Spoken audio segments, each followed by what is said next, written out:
প্রতিটি অপরাধ এবং ভুল দাঁড়িয়ে থাকে গোপন কিছু ঘটনার উপর।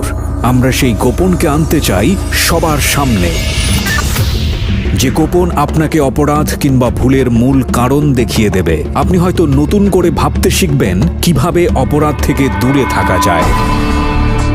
আমরা অপরাধীকে দোষী বলার আগে কেন সে দোষ করেছে সেটা দেখাই, যাতে আপনি আর সেই ভুল না করেন। আমরা অপরাধকে নিরুৎসাহিত করতে অপরাধ কিংবা কোনো ভুলের নির্মম পরিণতি দেখাই, যাতে আপনাকে আমরা সেই জায়গায় না দেখি।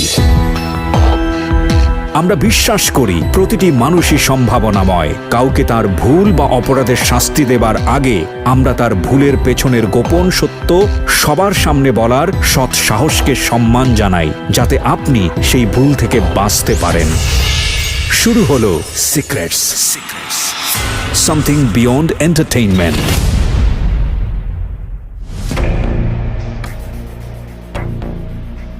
সিক্রেটসের আরও একটি পর্বে প্রিয় শ্রোতা আপনাদের সবাইকে আরও একবার ওয়েলকাম করছি। আমি আরজি কিবরিয়া। শুনছেন ঢাকা FM 90.4 এবং রাত 11টা হচ্ছে সময়। শীতের এই রাতে যারা আমাদের সঙ্গে আছেন এবং যারা শেষ পর্যন্ত আমাদের সঙ্গে থাকবেন, তারা জানেন যে সিক্রেটস অনুষ্ঠানটি মানুষের জীবনের এমন কিছু গোপন বিষয় নিয়ে যেটা আমরা লাইমলাইটে আনতে চাই শুধু আপনার ভালো থাকবার জন্যে। আমরা অনুষ্ঠানের শুরুতেই বলে নিচ্ছি, সাবস্ক্রাইব বাটনে ক্লিক করবেন এবং পাশে যে নোটিফিকেশন আছে ওটা অবশ্যই অন করে দেবেন এবং এতে করে আপনারই সুবিধা হবে। ওকে, আমার সঙ্গে যিনি রয়েছে চলুন তার সাথে এই মুহূর্তে পরিচিত হওয়া যাক। আচ্ছা, নামটা একটু জিজ্ঞেস করি, আপনার নামটা একটু বলেন। সাব্বির রহমান। সাব্বির রহমান, বয়স কত এই মুহূর্তে? 22। আজকে আপনি যেই কনফেসটা এখানে করবেন, আপনার জীবনের ভয়াবহতম অপরাধ এবং একই সাথে এটার যে একটা ভয়াবহতম পরিণতি, লাখ লাখ মানুষ আপনাকে আজকে শুনবে। কেন আজকে আপনি সিক্রেটসে কনফেস করতে চাচ্ছেন? সেটা হচ্ছে, আমি তো আপনাকে নিয়মিত শুনি, জি, অনেক বছর ধরে। তো প্রথমত হচ্ছে যে আমি ঘুমাইতে পারি না। আর না ঘুমানোর কারণ একটা হচ্ছে, সেটা হচ্ছে প্রথম আমি ঘুমাইতে পারি না আমার স্বপ্নের কারণে, দ্বিতীয় আমি ঘুমাতে পারি না আমার বিবেকের কারণে। স্বপ্ন বলতে? স্বপ্ন, আমি এমন এক স্বপ্ন নিয়ে বেঁচেছিলাম, মানে স্বপ্ন দেখছিলাম, হ্যাঁ, যেটা আপনাকে ঘুমাতে দেয় না। জি, যেটা পূরণ হয়নি আপনার। জি। আরেকটা হচ্ছে বিবেক আপনাকে প্রতি মুহূর্তে মানে কুড়ে কুড়ে খাচ্ছে। ওকে, আমরা শুরু করছি সিক্রেটস, এবং সিক্রেটসের যেই সিক্রেটসগুলো আজকে রিভিল হবে সাব্বিরের, সেটার পেছনের ব্যাকগ্রাউন্ড থেকেই আমরা শুরু করতে চাই। সাব্বির, বলুন যেটা বলার আছে আপনার। ভাই, আমার মার 2টি বিয়ে হয়। আপনার মার যে প্রথম বিয়েটা হয়েছে সেটা হচ্ছে, ওইখানে আমার একটা বোন আছে। দেন আমার মাকে ওইখান থেকে ডিভোর্স দিয়ে দিছে।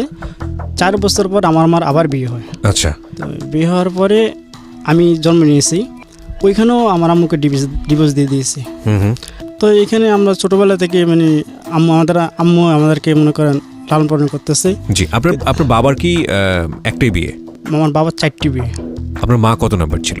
আমার মা ছিল 3 নাম্বার। 3 নাম্বারে। তো আপনি জন্মের পরে কি দেখেছেন? ভাই বোন কি আরো অন্য ঘরে ছিল কিনা? আম্মুর আগে আমার আব্বুর আর 2টা বিয়ে হয়। জি। আমার আব্বু প্রথমেই ওই বউটাকে ডিভোর্স দিয়ে দেয়। আচ্ছা। ওইখানে একটা ছেলে আছে। আচ্ছা। ওনার বয়স প্রায় 30 হবে এখন। জি। দেন সে আরেকটা বিয়ে করে। আচ্ছা। ওইখানে সম্ভবত 6 থেকে 7 জন সন্তান আছে। জি। ওই মহিলাকে ডিভোর্স দিয়ে দেয়। দেন আমার আম্মুকে বিয়ে করে। আমি হওয়ার পরে আমার আম্মুকে ডিভোর্স দিয়ে দেয়। আচ্ছা। এই ডিভোর্স দেওয়ার কারণ হচ্ছে, ওই যে সেকেন্ড যে বিয়েটা করছে আমার আম্মুকে বাদ দিয়ে ওই তাকে আবার গ্রহণ করছে। আচ্ছা। মানে এভাবে আসলে বড় হচ্ছে। কিন্তু এই যে উনি যে আমার বাবা, আমি আজ পর্যন্ত জানি না। আপনি ছোটবেলায় কি দেখেছেন? মানে আপনি যে জানছেন যে আপনার বাবাকে, বা উনি যে আপনার বাবা, এই যে গল্পটা আপনি বললেন, আপনি কি ধরনের পরিবেশের মধ্যে বড় হয়েছেন? কি মনে পড়ে ছোটবেলার একেবারে? আমার আম্মুকে আমি জিজ্ঞেস করতাম, আমার আব্বু তো কোথায়? তো বলে তোর আব্বু মারা গেছে। তো সে কি করতো, একটা কবর দেখিয়ে দিত, কবর, এটাই তোর বাবার কবর। আর ছোটবেলা থেকে আমি ওই কবরটাকেই আমি আমার বাবার কবর বলে মেনে নিতাম, এবং আমি সেটাই শুনে শুনে বড় হয়েছি। যখন আমি একটু বয়স 10-12, তখন কানাঘুষি একটা কথা আছে, এটা তো ও ছেলে, মনে করেন এটা তো আকাশের ছেলে। উনি বলতেছে তো ছেলে তো অনেক বড় হয়েছে, ঠিক আছে, ওর বাবার সাথে মানে এরকম। কিন্তু আমার আম্মু যখন এই কথাটা বলে যে কোনো একটা মহিলা যে ওর বাবার কাছে যায় কিনা, ওই মহিলাকে ধুয়ে ফেলবে একটা টাইট সার্ফ এক্সেল দিয়ে। এর পেছনের কোনো কারণ কি আপনি কখনো আবিষ্কার করেছিলেন? এখনো আবিষ্কার করতে আমি পারিনি। আপনি কেন মা এরকম করে, কেন মার মধ্যে কোনো ক্ষোভ আছে কিনা, কি কষ্টতে এরকম করে, কখনো কি আপনি জানার চেষ্টা করেছিলেন? এমনকি আমি যে বাবার পরিচয় নিয়ে থাকি, ওই যে আমার আম্মুর যে প্রথম বিয়েটা হয়েছে, ওই বাবার পরিচয় আমার সব কিছু হচ্ছে। তো মা কখনো গল্পটা বলেনি? পাড়া প্রতিবেশীরাও গল্পটা কি জানে না যে আসলে ঘটনাটা কি ঘটেছিল? সবাই তো জানে। আচ্ছা, তো সবার কাছ থেকে আপনি কি জেনেছেন? কেন বাবার পরিচয়টা দেন আপনার মা? এটা মানে আমি আসলে বলতে পারবো না, এই জন্য বলতেছি কারণ আমার বাবা নাকি আমার আম্মুকে টাকার লোভে বিয়ে করছে। আচ্ছা, যখন আমার আব্বু টাকা পাচ্ছে না আমার আম্মু থেকে, তখন আমার আম্মুকে ডিভোর্স দিয়ে দিচ্ছে। ওকে। আমি মনে করি এটা ছিল আমার আম্মুর যেটা খুব, যে টাকার জন্য আমাকে আমার স্বামী ডিভোর্স দিয়ে দিছি। আমি কখনো তাকে আমার ছেলের বাবার পরিচয় বলে ইয়ে করবো না। তো ও মানে আপনার বাবার কি আপনার মায়ের ঘরে একটাই মাত্র সন্তান, সেটা আপনি? আমি। আচ্ছা, আপনার মার কি আর কোনো সন্তান আছে, যেহেতু আগেও বিয়ে হয়েছিল? হ্যাঁ, বোন একটা আছে। বোন একটা আছে। তো কি হতো, আপনি মার সাথে থাকতেন আলাদাভাবে নাকি অন্য কোথাও থাকতেন? আমি মার সাথে থাকতাম, আমার বোন এবং আমি একসাথে থাকতাম। আচ্ছা, তো তিনজন মিলে আপনাদের সংসার ছিল? হ্যাঁ। আপনার বোন, আপনি এবং আপনার মা। সংসার চলতো কিভাবে ছোটবেলা থেকে? আমার আম্মু ধানের মেশিন আছে না, এক ধরনের ধান নেয়, জি। ওইটা মনে করেন চালাইয়া মনে করেন প্রতি সিজনে মনে করেন 8 থেকে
পড়ছি। তখন আমি আমার এনজি স্কুলে হয়, জি। ওই স্কুলে ভর্তি হয়ে যাই। আস্তে আস্তে লেখাপড়া চলে। তো লেখাপড়া চলে মাঝখানে হচ্ছে কি আমি মাদ্রাসা ভর্তি হই, কৌমি মাদ্রাসা বলে এটা। ওইখানে 1 বছর লেখাপড়া করি। একবারে ছোটবেলায়? কত বছর বয়সে? ক্লাস 3-তে ভর্তি হয়েছি। ক্লাস 3-তে? ওকে। মানে এনজিওতে 1-2 পড়ছি, ওখানে ক্লাস 3-তে ভর্তি হয়েছি। এটা কি আপনি নিজের ইচ্ছায় হলেন নাকি মা আপনাকে ভর্তি করে দিলেন? মার স্বপ্ন আমি আলেম হব। ওকে। তারপর ওইখান থেকে আমার একটা খালা ছিল, সে বলতে চায় আমার আম্মুকে, দেখো মাদ্রাসা পরে কোনো লাভ নাই, কোনো সার্টিফিকেট নেই কবি মাদ্রাসায় এখন, না সার্টিফিকেট হচ্ছে, সার্টিফিকেট নাই, স্কুলে পড়াও, অভাবের সংসার, ছেলে যদি একটা চাকরি বাকরি করতে পারে তাহলে মোটামুটি তুমি আমার কাছে দিয়ে দাও।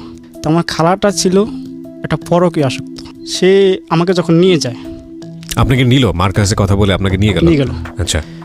নেওয়ার পরে সে এমন একটা কাজ করলো, আমি প্রথম দিন ব্যাপারটা বুঝতে পারি না যে ব্যাপারটা এরকম। আমার খালা ছিল একটা গৃহকর্মী, ওই বাসার মালিকে আমার খালার সাথে অনৈতিক সম্পর্ক হয়েছে। তারপর আরেকদিন দেখলাম প্রথম দিন আপনি বুঝতে পারেননি বিষয়টা? প্রথম দিন বলতে আমি মানে আজকে গেছি, আজকে রাত্রে ঘটনাটা হয়েছে। বয়স কত তখন আপনার? 10 হবে, বললাম ক্লাস 3-তে পড়ে ওখানে চলে গেছে।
বলুন তারপরে কি হলো? আরও কয়েকদিন পরে সে যে আমার সাথে এই যে আমার বললাম যে একটা লোক আমার সাথে তো ইয়ে করতেছে, তখন আমি এটা যে খালাকে বলি যে খালা ওর লোকটা তো আমাকে এরকম করে। তো খালা কি সমস্যা কি, তোর সাথে দুষ্টমি করে তুই এরকম করিস কেন? তো আমি বললাম আমি তো এটা বলতে পারি না ব্যাপারটা যে এইটা করছে। আমি বলতেছি যে কি কেউ করতেছে, মানে আপনার কাছে আনইজি লাগছিল, বলতেও আনইজি লাগছিল? হ্যাঁ জি। আচ্ছা। তারপরে দিয়ে আমি চিন্তা করলাম, আমি বললাম খালা একটা কাজ করি। কি? আমি কই আমার একটা ছুরি দেন। কেন?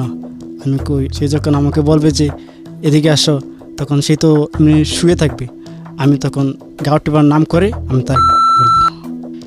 খালা কি করছে এই কথা যে আবার ওই লোকের কাছে বলে দিচ্ছে। তখন এই লোকটা আমাকে ডাক দিয়ে বলতেছে তুই তোর খালার কাছে কী বলছিস? আমি মিথ্যা কথা বলতেছি। আমি কই, না আমি তো কিছু বলি না, সত্যি করে বল। আমি বলি না। এরকম কয়েকবার পরে সে করছে আমাকে এইভাবে গলাটা চেপে ধরে, ঠিক আছে, এমনিদের টাসকা ফেলাই দিচ্ছে, আসার মেরেছে। আমি সাথে সাথে এখানে পড়ে গেছি। ওকে। এভাবে কীভাবে আমার 1 বছর চলে গেছে। পড়াশোনা করতেন ওখানে? হ্যাঁ, ওখানে পড়াশোনা করতাম, বিনিময়ে আমাকে কাজ করতে হতো। কী কাজ করতে হতো? ওইখানে দোয়া মোছার কাজ করতে হতো। তারপর হচ্ছে ওদের যে ক্লায়েন্টদেরকে একটু সেবা যত্ন করতাম। আর সেবা যত্ন বলতে ওই অপরাধটাই ছিল, এটা সেবা যত্ন। মানে এটা আপনার নিজে ইনভলভ হওয়া নাকি খালা যেসব কাজ করতো সেখানে সহযোগিতা করা? সহযোগিতা করা। আমি তো বুঝি না তখন, কিন্তু 1 বছর মাথায়, অর্থাৎ আমি আস্তে আস্তে এটা আমার কাছে এটা এমন একটা বিষয় হচ্ছে যে কোনো একটা কিছু হচ্ছে এখানে। দেন আমি এটা আমার আম্মুর কাছে বলে দিই। 1 বছর পরে? 1 বছর পরে আমার আম্মু গেছে ওইখানে। আমার খালা কিন্তু ফেনীতে থাকতো, এটা বলি না আমি, ফেনীতে থাকতো। ওখানে যাওয়ার পরে আমি আম্মা এরকম ঘটনা। আমার আম্মু যে খালাকে ধরছে, এই খালাই কথাটা শোনার পরে একটু লজ্জা পাইছে না? জি আপা আপনি এরকম একটা কথা বলতে পারলেন, এরকম যত ধরনের কিছু আছে যেটা বেয়াদব, এরকম ছিল তো কখনো দেখিনি। এরকম যত কথা বলার দরকার যে ওনার যে দোষটা ঢাকার জন্য আমাকে পুরো দোষী। এই ছেলেটা ওই মেয়ের সাথে কি, আমাদের এখানে একটা মেয়ে ছিল, ঠিক আছে, তো আমরা খেলাধুলা করলে, ঠিক আছে, খেলাধুলা করতেছে না তো আমার আম্মু বলতেছে এই দেখছেন আপনার এই মেয়েগুলোর সাথে কি করতেছে না করতেছে, খালি মেয়েদের পিছনে ঘুরে, ঠিক আছে। কিন্তু আমি বুঝি না মেয়ে কি আছে কি, আমরা তো মনে করছি একই তো সব কিছু। হ্যাঁ, তারপরে যাই হোক, যে কোনো একটা কারণে আমার খালার সাথে ওদের একটা দ্বন্দ্ব হয়েছে। আচ্ছা। দ্বন্দ্ব হওয়ার পরে ওইখান থেকে আমার খালাকে বের করে দিচ্ছে। আমরা ছিলাম একটা ফ্ল্যাটে ছিলেন? ফ্ল্যাটে ছিলাম। বের করে দেওয়ার পরে আপনার মাকে যখন এটা বললেন, আপনি বছরখানেক পরে আপনার মা গেল, তো মা কি অ্যাকশন নিল? খালা যেটা বলতেছে ওটাই বিশ্বাস করছে।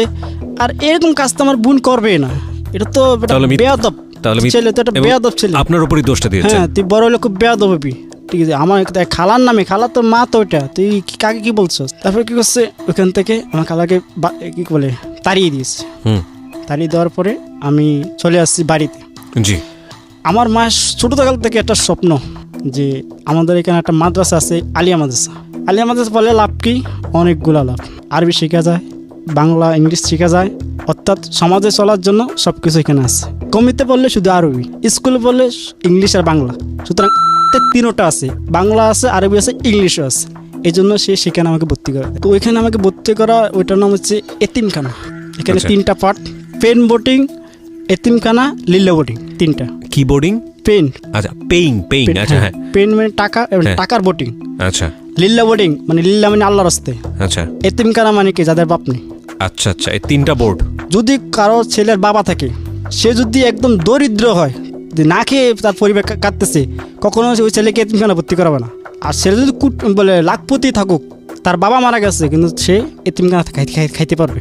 ওকে, ইন্টারেস্টিং। তাহলে কি দাঁড়াচ্ছে, আমার বাবা আছে, বুঝতে পারছেন? এখন আমি ওইখানে যখন ভর্তি হয়েছি, আমার সাথে আরেকটা ছেলে ভর্তি হয়েছে। ওইখানে আসা বলতেছে যে ওরও বাবা নাই, আমি বলতেছি আমার বাবা নেই।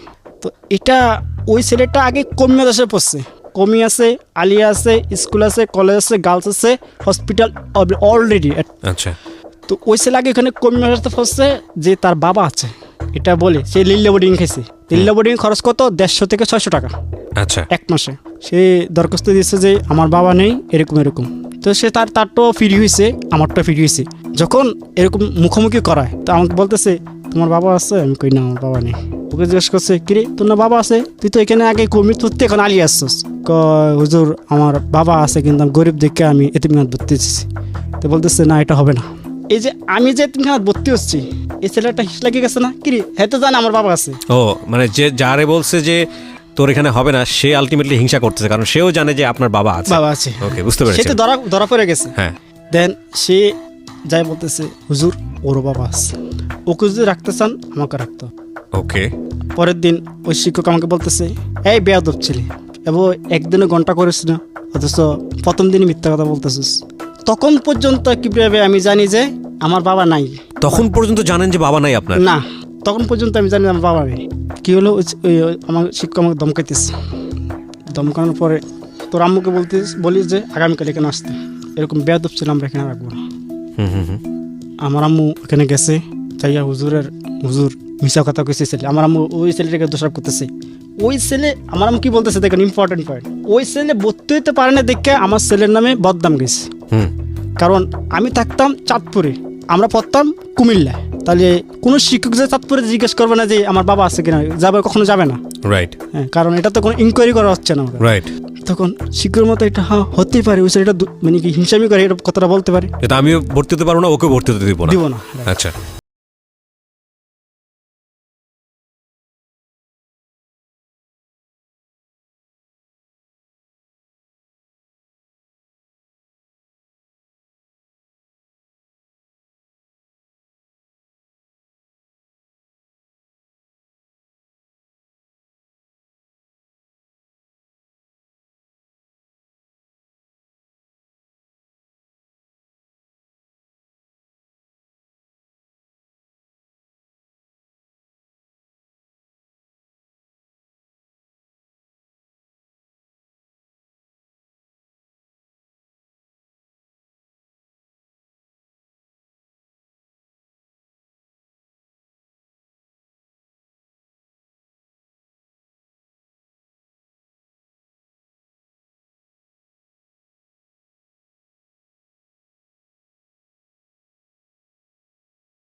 তারপর প্রতিবাদ করলেন আপনি? না, বলতেছি প্রথম যে ভদ্রভাবে যেটা বলেন, হুজুর এরকম একটা ঘটনা, এরকম আমাদেরকে ওইভাবে দিলে মনে ভালো হতো। তা বলতেছি রাসূল সাল্লাল্লাহু আলাইহি ওয়াসাল্লামের সুন্নত 5 জন একসাথে থাকা, এটা সুন্নত। মানে এই কথাটা যখন বলছে তখন আমি ওখানে কিছু বলি নাই। দেন আমি আমার যারা বড় ভাই তাদেরকে বলছি, ভাই মানে হুজুরকে যে বলছি, হুজুর আমার বলে এরকম কোনো হাদিস আছে কিনা? হ্যাঁ আছে, যে রাসূলুল্লাহ বলছে যে তোমরা একসাথে খাবার খাও, এটা রাসূলের সুন্নত, যেটা এখন তাবলিগ জামাতের লোকেরা খাচ্ছে। হ্যাঁ, এটা তো সুন্নতি নিয়মে। তাহলে কি শিখতে পাচ্ছি আমরা? টাকা থাকলে সুন্নত মানা লাগে না, টাকা না থাকলে সুন্নত মানা লাগে। কারণ আমরা যে প্রতিষ্ঠানে লেখাপড়া করতেছি, পেন বেডি ছাত্রদের সেই প্রতিষ্ঠানে লেখাপড়া করতেছে, তাহলে সে যদি আলাদা খেতে পারে তাহলে আমরা খেতে পারবো না কেন? ওকে, পয়েন্ট। দেখুন এভাবে আমার শুরু হচ্ছে। এবারটা বেশি কেতার বছর খরচ খায় বেটা, বাপ নেই বেটা, বক্কা চক্কর খরচ বেটা, বেশি কথা কবি না, বাদ দিয়ে দিন। ওইখানে আমি যখন ভর্তি হয়েছি কি ভাই, আমার রুলং ছিল 48। জি। আমাকে যে কে জিজ্ঞেস করতো তোমার রুলং কত, বলতাম না, কারণ নতুন ভর্তি হয়েছে তো। রুলং 48 ছিল, লজ্জা লাগে না 48 কোনো রুলং, যেখানে আমি ওই যে একটা ব্যাকগ্রাউন্ড বলি, আমি কখনো মানে রুলং 1 2 3 থাকবেই, ওই যে এত বছর লেখাপড়া করছি। জি। তারপরে দিয়া প্রথম সময় পরীক্ষা দিছি, তো পরীক্ষা দেওয়ার পরে ওখানে আমার রুলং আসছে। আমি একটা সাবজেক্ট ছিল, প্রত্যেক বিষয় ভালো ছিল, তবে যারা নতুন আসছে তাদের দিকে একটা দৃষ্টি থাকে শিক্ষকদের। তো বলতেছে রুলং 48 কার, এটা এখনো রেজাল্ট দেয়নি। শিক্ষকের খাতার মূল্যায়ন করার পরে একটা থাকে না যে জিজ্ঞেস করে যে এক্সট্রাঅর্ডিনারি যদি কিছু পায়। হ্যাঁ, 48কে আমি বলতেছি আমি বাড়ি কই অমুক জায়গায়, তুমি তো গণিতে মনে করেন আমি তখন স্পষ্ট মনে 94 পেয়েছি। আচ্ছা, তো তুমি খুব ভালো স্টুডেন্ট। হ্যাঁ, আবার ইংলিশে যেরকম একটা সেকেন্ড পেপার আছে, আরবি একটা সেকেন্ড পেপার। মাদ্রাসার মধ্যে সবচেয়ে কঠিন বিষয় থাকলে আরবি সেকেন্ড পেপার, মাদ্রাসা ছেলেরা বাংলা পাস করে যায়, গণিতে পাস করে যায়, ইংলিশ পাস করে যায়, এমন একটা সাবজেক্টে ধরা খায় আরবি সেকেন্ড পেপার। এত কঠিন বিষয় কিপ্রিয়া ভাই বলে বোঝাতে পারবো না, শুধু যারা এই সাবজেক্ট নিয়ে লেখাপড়া করছে শুধু তারাই বলতে পারবে প্রত্যেকটা সাবজেক্ট। তো আমি আসলে মুখস্থ পড়া পড়তাম, বুঝতেছি কিনা তখন আমি এটা বুঝতাম না। তো লিখে আসছি আমি নাকি 76 পেয়েছি। তো বলতেছে যেখানে অনেকগুলো ফেল যাচ্ছে সেখানে তুমি নতুন 76 পেয়েছো। এই যে শিক্ষকদের একটা ইমপ্রেশন আমার দিকে, সেটা খুব ভালো। হ্যাঁ, তখন আমি ক্লাস 5-এ চলে যাই। ক্লাস 5-এ যাওয়ার পরে বছরের প্রথমে কি হয়, অনুষ্ঠান হয়। তো ওইখানে আমি অ্যাটেন্ড করলাম। ফার্স্ট আমি গান গাইতাম। এর আগে একটা কথা বলি, ক্লাস 4-এ থাকতে আমি একবার ইসলামিক ফাউন্ডেশনে যেই অনুষ্ঠানগুলো হয় সারা বাংলাদেশ মিলে হয়, এটা ওইখানে আপনাকে আমি অংশগ্রহণ করি এবং ওইখানে আমি ফার্স্ট হয়েছি। আচ্ছা, শিক্ষকরা বলতেছে ছেলেটা তো খুব গানও ভালো গায় এবং আমার কোরআন তালাওয়াত মনে করেন 4-5 স্টাইলে আমি কোরআন তালাওয়াত করতে পারি। কিন্তু আমার আম্মুর কাছে এখানে একটা বিশ্বাস বলে রাখি, এই যে লেখাপড়ার একটা খরচ আমাকে আমার আম্মু দিতে হতো না। ওই যে ভালো স্টুডেন্ট হওয়ার কারণে আমার সাবানটা ওই প্রতিষ্ঠান থেকে ফ্রি দিত, সাবানটা ওটাও ফ্রি দিত আপনাকে? হ্যাঁ। আচ্ছা, তারপরে ক্লাস 5-এ আসছি, আসার পরে আমি খাবারটা ওরকমই থাকলো না খাবারটা একটু চেঞ্জ হয়ে গেল? এখনো চেঞ্জ হয়নি। আপনি যেহেতু প্রতিবাদ করছিলেন এক ধরনের প্রতিবাদ, তো আপনাকে সবকিছু ফ্রি দিচ্ছে, আপনার দিকে আলাদা অ্যাটেনশন ছিল, কিন্তু খাবারটা কি ওই 5 জন মিলেই ডাল দিয়ে আলু ভর্তাটা যেভাবে খেতে হতো ওইভাবেই ছিল? খেতে হতো, কিন্তু অনেক ছাত্র খেতে পারতো না।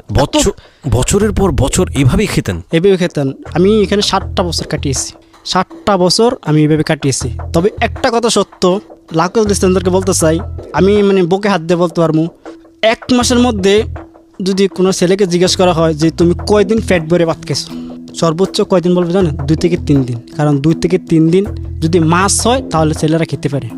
এছাড়া তরকারি যে ডাল হাবুডুবু মনে হয় মাছ ছেড়ে দিলে মাছ একটু ঘুরে ফিরে আসবে, এরকম অবস্থা।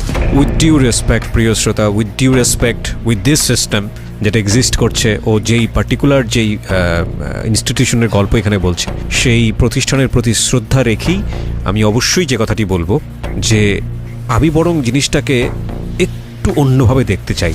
প্রথম কথা হচ্ছে তাদের সেই সামর্থ্যটা আছে কিনা, 1। 2 নম্বর যেটা, সেটা হলো যে কতটা কষ্টকর পরিস্থিতির মধ্য দিয়ে এই এলম কিংবা এই যে শিক্ষা সেটা তাদেরকে নিতে হয়। এখানে যদি আপনি নেগেটিভলি চিন্তা করেন যে হ্যাঁ এটা আলাদা করে দেয়া যায়, এটা করা যায়, ওটা করা যায়, সেটা নিয়ে অন্য বিতর্ক থাকতে পারে, সেই বিতর্কে আমি যেতে চাচ্ছি না। আমি বরং একটা ইউনিট বা একটা ক্ষুদ্র জায়গা থেকে জিনিসটাকে দেখতে চাই যে একটা ছেলে মেয়ে সে এতিম, তার সেই অর্থে পরিবারের সামর্থ্য নেই বলেই নিদারুণ বাধ্য হয়ে সে একটা প্রতিষ্ঠানে যাচ্ছে পড়াশোনা করার জন্যে, এবং সে কতটা কষ্ট করে এই ডাল ভাত আলু ভর্তা, তাও 5 জন মানুষের সাথে একটা প্লেটে ভাগাভাগি করা, আলু ভর্তা এবং ডাল, এটার মাখলে এটার চেহারাটা কী হয় আপনার জানা আছে, এবং সেটা যদি 5টা হাত একটা প্লেটের মধ্যে ঘোরাফেরা করে, সেইটা খাওয়া এবং মাসে একটা দিন হয়তো বা 2 দিন হয়তো বা পেট পুড়ে খায়। এই ছেলে মেয়েগুলো কত কষ্ট করে লেখাপড়া করে, এদের দিকে মানে তাকালেই তো শ্রদ্ধা চলে আসে, ভালোবাসা চলে আসে। হ্যাঁ, আমি সব বিশেষ করে এতিম যারা আছেন এবং যারা এইরকম খুব কষ্টকর একটা পরিস্থিতির মধ্য দিয়ে আপনারা লেখাপড়া করেন, তাদের প্রতি আমাদের এই অনুষ্ঠান থেকে আমার জানা ছিল না, টু বি অনেস্ট। আমি জানি যে অনেক মাদ্রাসার স্টুডেন্ট আছে যারা এতিমখানায় পড়াশোনা করে, লীলা বোর্ডিংয়ে পড়াশোনা করে, অনেক কষ্ট করে বড় হয়। আমি এরকম গল্পও শুনেছি যে রাতের বেলা একটা রুটি খেত, 2টো রুটি দেওয়া হতো রাতের বেলা, একটা রুটি খেত, অনেক আগের গল্প, এবং আরেকটা রুটি সকালবেলা নাস্তা দিবে না, সেজন্য রাতের বেলা রেখে দেওয়া হতো। তো রেখে দিলে অনেকেই চুরি করে খাবে, এই জন্য যেটা করতো, ইলেকট্রিসিটি যে আছে, ইলেকট্রিসিটির তার, ওই তারের মাঝখান দিয়ে রুটি ঢুকিয়ে দেওয়া হতো যাতে করে ওটা হাত দিয়ে কেউ পেরে খেতে না পারে। আমি এরকম গল্প শুনেছি এবং আমার খুব নিকটাত্মীয় ওর কাছ থেকে, যে এরকম একটা খুব কষ্টকর পরিস্থিতির মধ্য দিয়ে তাদেরকে বড় হতে হয়। আসলে সামর্থ্য যদি না থাকে তাহলে বিভিন্ন রকমের সিস্টেম সেখানে আসে, যে সিস্টেমগুলো মন থেকে হয়তো বা মেনে নেওয়া যায় না। আজকে ওর জীবনে যে ঘটনাটা আপনারা শুনছেন, আমি জানি যে মাদ্রাসার সব মাদ্রাসা না, অফকোর্স সব মাদ্রাসা না, কিছু কিছু মাদ্রাসার হয়তো বা এরকম এতিমখানা যেগুলো আছে বা লীলা বোর্ডিং যেগুলো আছে, সেখানকার খুব করুণ চিত্র হয়তো বা এটা, এবং সেটার সাথে অনেকেই হয়তো বা মিল খুঁজে পাবেন।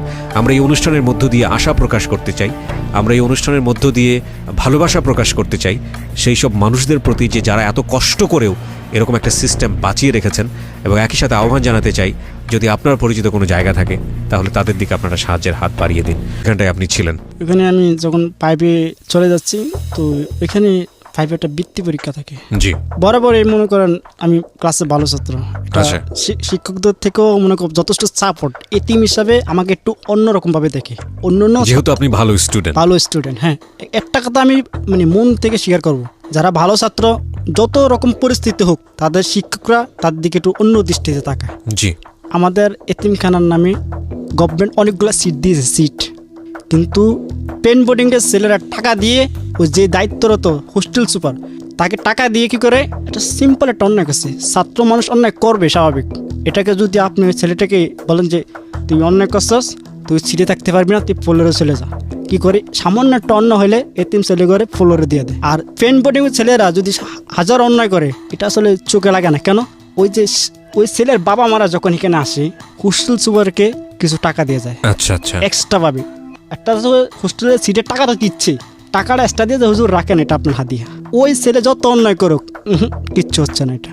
আর এতিম ছাত্র, আমি কিন্তু আমার বাস্তব এক্সপিরিয়েন্স থেকে কথাগুলো বলতেছি, এতিম ছাত্র যদি করছে এটা অনেক বড় অন্যায় হয়ে গেছে, হ্যাঁ। আর তাকে শীতের মধ্যে ফ্লোর রেখে দিচ্ছে, আর ওইখানে সিটগুলো আমাদের লেখা আছে এতিম এত নম্বর সিট। জি। তারপর ফাইভে যে বৃত্তি পরীক্ষাটা, ওইখানে 150 টাকা করে লাগে, ফর্ম ফিল আপ যেটা বলে রেজিস্ট্রেশন করার জন্য লাগে। তো আসলে 150 টাকা দেওয়ার মতো আমার কিন্তু এবিলিটি নেই। বুঝতে পেরেছি। কেন নাই? আমার মা কখনো আমাকে, আজকে কত বছর, আজকে আমার 22 বছর, কখনো বলতে পারেন না আমার মা আমাকে একটা সুতা দিয়েছে। এটা একটা কারণ আছে। এই যে আমি গান গাই, আমি কিন্তু অনেক জায়গায় পার্টিসিপেট করেছি আপনাদের তো, হ্যাঁ। তো ওইখান থেকে আমার কিছু অ্যামাউন্ট থাকতো, মানে 100 টাকা দিচ্ছে। 100 টাকা আমার কাছে ফাইভের ছাত্রের কাছে অনেক কিছু, আমার কাছে অনেক কিছু 100 টাকা। তারপরে দিয়া এরকম 150 টাকা দেওয়ার মতো আমার এবিলিটি নেই, হ্যাঁ।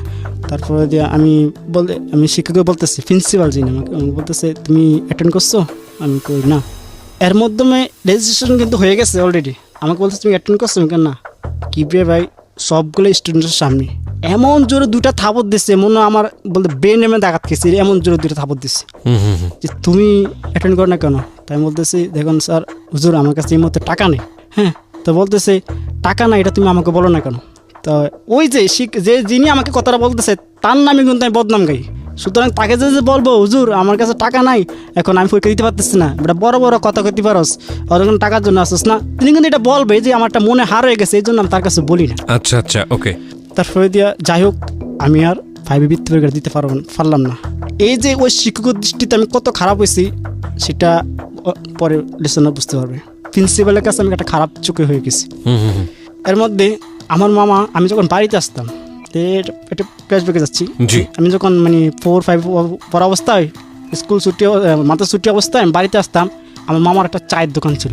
আচ্ছা। তো মামার চায়ের দোকান থাকার কারণে তো মামা, আমি যখন বাড়িতে আসতাম বলতে যে সে আমার দোকানে একটু আসুক, একটু বসুক, মানে আমার একটু কী বল হেল্প হবে। যাইতাম, হিরো ভাই একদিন হঠাৎ করে আমার মামার মোবাইলটা আমি নিই, ঠিক আছে, মানে দুষ্টামি বলতে মামার মোবাইল নিচ্ছি, এটা তো আর কোনো তেমন কিছু না। নেওয়ার পরে তো এই গান দেখতেছি, ভিডিও দেখতেছি, একটা ফোল্ডার আমি যাচ্ছি, ম্যানুয়াল ফোন, স্ক্রিন টাচ না। তারপরে দিয়া আমি দেখলাম ওইখানে অনেকগুলো আপত্তিকর ভিডিও ছিল। তারপরে দিয়ে আমার এই প্রথম ওই আমার খালার সাথে এটার আমি একটা মিল খুঁজে পাচ্ছি। এরকম ঘটনা তো আমার খালার সাথে হয়েছে। তখন আমার কাছে এটা মনে হচ্ছে এটা একটা অনৈতিক সম্পর্ক। তখন আমার মাথায় ঢুকছে, এত বছর যা দেখছি, এটা মনে করে দেখছি কি হচ্ছে সেটা আমি বুঝি না। যখন আমি মোবাইলের সাথে আমার খালা বাস্তব জীবন মিলাচ্ছি, তখন এটা আমার সাথে এক হয়ে গেছে। তখন থেকে দেখতাম হ্যাঁ এটা কিভাবে, এটা তো আমার খালাও করেছে, এটার প্রতি আমি একটা ইনভলভ হচ্ছিলাম। আর তখন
বইমেলায় 101 নম্বর যে স্টলটি রয়েছে বর্ণপ্রকাশের স্টল, সেই স্টল ইতিমধ্যে আপনারা পাচ্ছেন ঢাকা এফএমের জীবন গল্প এবং সিক্রেটস বইটি, যে বইটি আমার লেখা আরজি কিবরিয়ার, এবং জীবন গল্প সিক্রেটস অনুষ্ঠান থেকে বইটি নির্মাণ করা হয়েছে।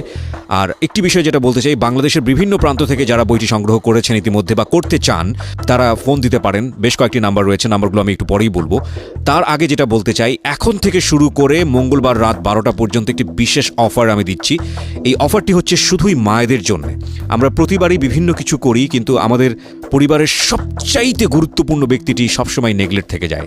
আমরা এত কিছু করি, আমাদের জীবনের এত আয়োজন, কিন্তু যে মানুষটা আমাদেরকে দুনিয়াতে নিয়ে আসলো, পৃথিবীর আলো দেখালো, কিংবা যে মানুষটি আমাদের জীবন গড়ে দিচ্ছে, সেই মানুষটিকে কেন জানি আমরা তার জন্য বিশেষ কোনো ইভেন্টস নেই, তার জন্য বিশেষ কোনো সেলিব্রেশন নেই।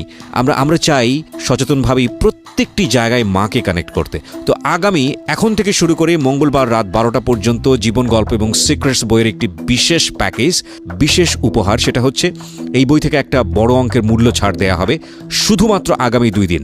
এবং প্রত্যেকটি বইয়ের পাতার প্রথম পাতায় লেখা থাকবে মার জন্যে আরজি কিবরিয়ার বিশেষ উপহার। আমি আবারও বলছি, প্রত্যেকটি বইয়ের প্রথম পাতায় লেখা থাকবে মার জন্যে আরজি কিবরিয়ার বিশেষ উপহার। এবং এই বইয়ের মূল্য যে 200 টাকা, সেখানে একটা বড় অঙ্কের মূল্য ছাড় দেওয়া হচ্ছে শুধু আগামী 2 দিনের জন্য। আমি আবারও রিপিট করছি, এখন থেকে শুরু করে ঠিক মঙ্গলবার রাত 12টা পর্যন্ত এই বইটির দাম 200 টাকা থেকে কমে একটা বড় অঙ্কের মূল্য ছাড় দেওয়া হচ্ছে শুধু আগামী 2 দিনের জন্য। এবং এই বইটি মায়েদের জন্য বিশেষ করে, উপরে লেখা থাকবে বড় করে মায়ের জন্য আরজি কিবরিয়ার বিশেষ উপহার। এই বইটি যদি আপনি সংগ্রহ করতে চান, কেবলমাত্র এই নাম্বারটি থেকে আপনি সংগ্রহ করতে পারবেন অ্যাডভান্স বুকিংয়ের মাধ্যমে। বইমেলা তো এটা পাওয়া যাবে না, শুধু এই নাম্বার থেকে আপনাকে অ্যাডভান্স বুকিংয়ের মাধ্যমে সংগ্রহ করতে হবে। আমি আবারও বলছি, শুধু এই নাম্বার থেকে। নাম্বারটি হচ্ছে 0963877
HSC হুম খাতাগুলো কাটছি।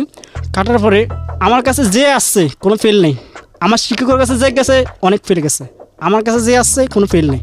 কি এটা কি সে কি ভালো লাগছে না খারাপ লাগছে, মানে কি শুদ্ধ লাগছে না, এটা তো আমি জানি না, কারণ এটা তো আমার জানার কোনো প্রশ্নই ওঠে না আমার। হ্যাঁ, এই যে আমার পয়েন্ট হচ্ছে এখানে অন্য একটা ক্লাস 6-এর একজন ছাত্র যদি SSC মানের খাতা চায়, তাহলে ওই খাতার মূল্যায়নটা কেমন হবে, যেটা আমরা এখন দেখতে পাচ্ছি আমি মনে করি। আপনি এটা দেখতেন, আপনার টিচার আপনাকে দেখাতো, আপনি কি নাম্বার যোগ করতেন নাকি পরীক্ষায় মার্কস দিতেন? মার্কস দিতে মার্কস। কি বলেন আপনি, এটা কিভাবে আমরা বিশ্বাস করবো? বিশ্বাস করে না, এই জন্য তো মনে করো অনেক কিছু আছে যেটা অবিশ্বাস্য কিন্তু সত্য এটাই। এই লাইনটা আমি বিশ্বাস করি, যেটা আসলে আমাদের জায়গা থেকে বিশ্বাস করাটা খুব কঠিন, যে অনেক কিছু অবিশ্বাস্য মনে হয়, বা পৃথিবীতে কিছু কিছু ঘটনা ঘটে যেটা সত্যি সত্যি অবিশ্বাস্য কিন্তু ঘটে। তারপর এই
তো এটা আমার অনেক উপকার করতো। সেটা হচ্ছে মোবাইলে কথা বলা যেত, 2 নম্বর উপকার হচ্ছে আপত্তি করছে ওই দেখা যেত, 3 নম্বর কথা হচ্ছে যে মনে করেন আমি বিভিন্ন সুর শুনতাম, FM রেডিও। এমন কোনো FM রেডিও নাই যে আমি শুনি না। আমি প্রত্যেক দিন, মানে এমন দিন নাই যে 2-1টা গল্প আমি শুনি না, এরকম অবস্থা থাকতো, ঠিক আছে। তো সেদিক থেকে মনে করেন এটা আমার খুব ভালো কাজ করতো। এটা যেটা আমি কি বলে নেতিবাচক আমার একটা প্রভাব পড়তেছে, আমি একটা ভালোর জন্য আমি আরও 3টা খারাপ কাজ করতেছি। ভালো কাজ কোনটা, আমি বিভিন্ন সুর শুনতেছি, এখান থেকে আমি একটা নলেজ পেতেছি। এই জিনিসটার কারণে আমি কতগুলা জিনিস রাখতেছি। আর বিদ্যার মধ্যে আমি এমন একটা জিনিস রাখতেছি যেটা আমাকে এখন মানসিকভাবে আপনাকে পীড়া দেয়। বেড়াইতো। তারপরে ক্লাস 7-এ থাকা অবস্থায় কিভাবে ভাই এইভাবে আমাকে কিন্তু শিক্ষকরা মানে কি বলতাম, কয়টা পয়েন্ট দেখেন, আমার কাছে মোবাইল আছে এই জিনিসটা মানে খোঁজার জন্য মনে করেন সিকিউরিটি রাখা রাখতো, মানে ক্লাসমেট সিকিউরিটি রাখতো আমাকে, এরকম অবস্থা। 2 নম্বর কথা হচ্ছে আমি সিনেমা হলে যাই, আমাকে ধরার জন্য লোক লাগা রাখতো, কিন্তু ধরতে পারতো না। এইভাবে আপনি মোবাইল রাখতেন, এই জন্য ধরতে পারতো না। ধরতো না। আচ্ছা। একদিন একটা কথা বলি, গল্প, জি। ছোট্ট একটা স্টোরি। আমার এক ক্লাসমেটের সাথে আমার দ্বন্দ্ব হয়েছে। হ্যাঁ, সে জানে আমি মোবাইল চালাই, কোথায় রাখি আজ পর্যন্ত শুধু কিবরিয়া জানে। আর যদি কিবরিয়া আজকে জানেন, এবং আমিও ফার্স্ট টাইম দেখলাম যে বইয়ের ভিতরে এভাবে মোবাইল রাখা যায়। ওকে। তো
আমি অবশ্যই আমি ক্ষমা চাচ্ছি, আমার একটা অপরাধ হয়েছে।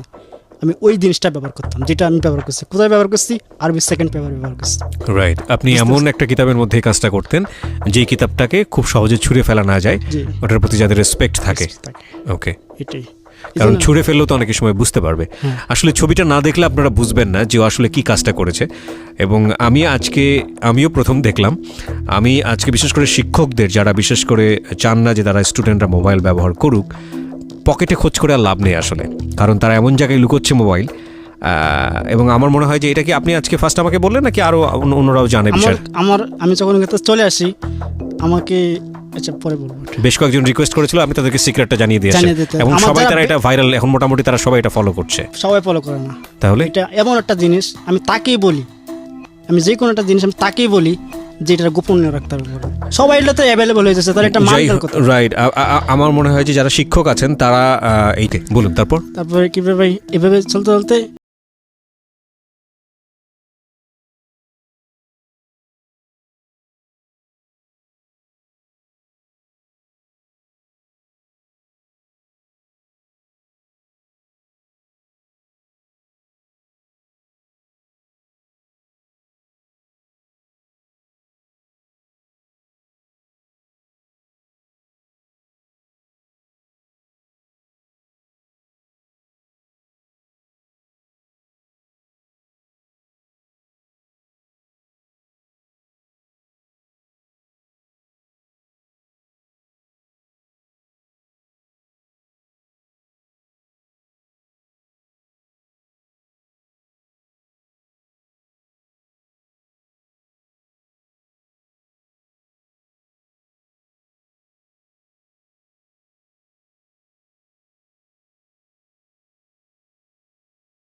মাদ্রাসাতারা পাঞ্জাবি পরে বেশিরভাগ পাঞ্জাবিতে টাকা রাখবে তারা।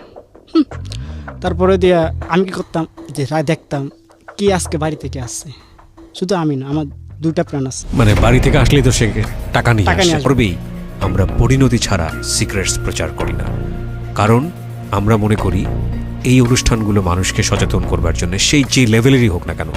গত পর্বে আমরা ক্রিকেটের ব্যাটিংয়ের উপরে যে ভয়াবহ দুর্দশতম একটা এপিসোড প্রচার করেছি, এরপরে যে রেসপন্স পেয়েছে আপনাদের কাছ থেকে অনেকেই ছিল। অনেকেই বলেছে ভাইয়া আমি নিজের বাবাকে দেখেছি এভাবে ধ্বংস হয়ে যেতে। অনেকে বলেছে ভাইয়া আমি নিজে ধ্বংস হয়ে গেছি, এর চেয়েও ভয়াবহ ঘটনা আমার জীবনে। অনেকে বলেছে ভাই আমি শুরু করেছিলাম এখান থেকে ফিরে এসেছি। এগুলো হচ্ছে আমাদের সিক্রেটসের সাকসেস। তারপর তো কে আসতো বাড়ি থেকে, এটা follow করতেন? টার্গেট এটা। তো আমার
সামনে দেয় না, কিন্তু আমার যে মানে আমার মতো একটা ছেলেকে 25টা জুতার বাড়ি দিয়েছে, এটা কেউ না দেখুক, আমার মানে কি বলে মাইন্ডে লেগেছে এটা। আপনি সেক্ষেত্রে তখন কি এসএসসি পরীক্ষার্থী? না, আমি নাইনে ছিলাম, ক্লাস 9-এ ছিলেন? বার্ষিক পরীক্ষা এখনো দিইনি।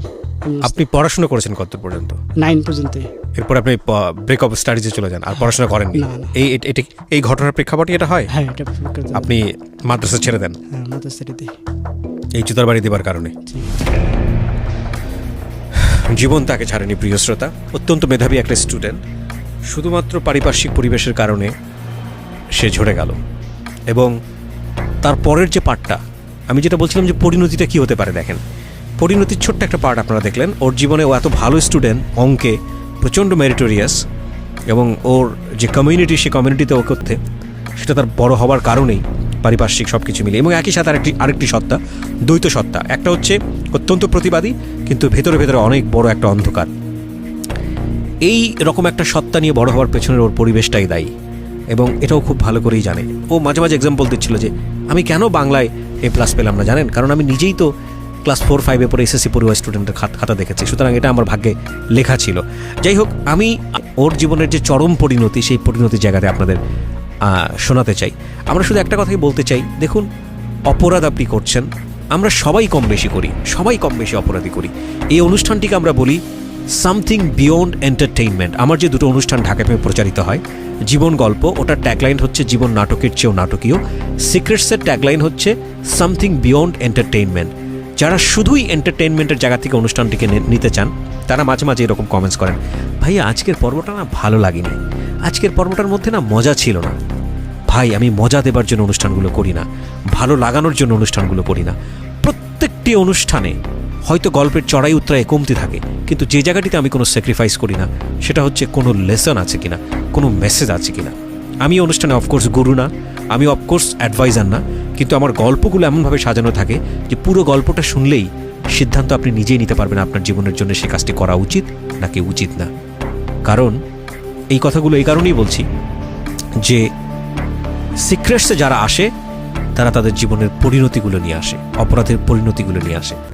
বলুন, তারপর কি হলো? আমি রাগে ক্ষোভে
আপনি সকামে ছিলেন। হ্যাঁ, সো উনি আপনাকে কি বলেছে?